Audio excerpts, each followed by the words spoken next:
हाय, कसे आहात तुम्ही सर्व? चला आज आपण मुंगाची डाळ बनवूया. त्याच्यामध्ये पालक टाकू. एका कटोरीमध्ये आपण 1 कटोरी मूग डाळ घेऊया. तिला 2-3 पाण्याने धुवून तिला एका गंजामध्ये गॅसवर मांडूया. त्याच्यामध्ये आपण 1 टमाटर, 1 कांदा आणि 2-4 मिरच्यांना लांब लांब काटून त्याच्यामध्ये शिजवायला टाकूया. त्यानंतर आपण त्याच्यामध्ये बारीक बारीक पालक काटूया. तिला आपण 2-3 पाण्याने धुवून ती पण आपण त्याच्यामध्ये टाकून देऊया शिजायसाठी. आणि ही खूप लवकर शिजते डाळ. 10 ते 20 मिनटात ही लवकरच शिजून तयार होते आणि झटपट बनवायलाही इझी आहे. आणि त्याच्यामध्ये आपण थोडेसे शेंगदाणे टाकूया. आणि आता आपण तिला एका बाउलमध्ये काढून घेऊया, कारण की आपल्याला त्याच गंजामध्ये तडका द्यायचा आहे, म्हणून आपण तिला एका बाउलमध्ये काढून घेऊया. त्यानंतर आपण त्याच गंजामध्ये 2 चम्मच तेल टाकूया आणि त्याच्यामध्ये कढीपत्ता, जिरं, राई टाकू. त्याला थोडंसं आणि 1-2 कड्या लसणाच्या टाकूया. त्यानंतर ते थोडंसं शिजलं की आपण त्याच्यामध्ये कांदा टाकूया.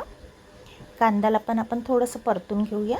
ते थोडंसं ब्राऊन झालं की मग त्याच्यामध्ये आपण हळद, तिखट आणि मीठ टाकूया. ते पण आपण थोडंसं परतून घेऊया. त्यानंतर आपण ही जी शिजवलेली डाळ आहे ती त्याच्यामध्ये मिळवून घेऊया अशा पद्धतीने. आणि तिला पण आपण छान एकजीव करून घेऊया. त्यानंतर आपल्याला जितकी पातळ पाहिजे त्या प्रमाणात आपण त्याच्यामध्ये पाणी मिळवूया. खूप गाढी आपण भातासोबत खाऊ तर थोडं पातळ पाहिजे, म्हणून त्याच्यामध्ये आपण थोडंसं पाणी टाकूया, अर्धा ग्लास.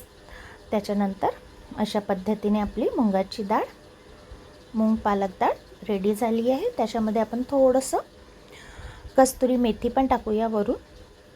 तुम्हाला हवं तर तुम्ही गरम मसाला पण टाकू शकता.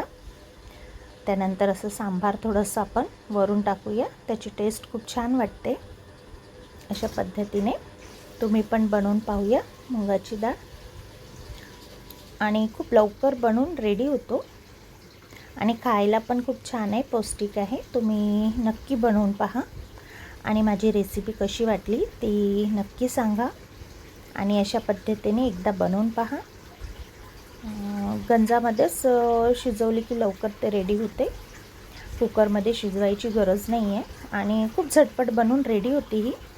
एकदा नक्की बनवा आणि भाता चपातीसोबत खूप छान वाटते. चला तर बनवून बघा. Thank you so much video watch करायसाठी.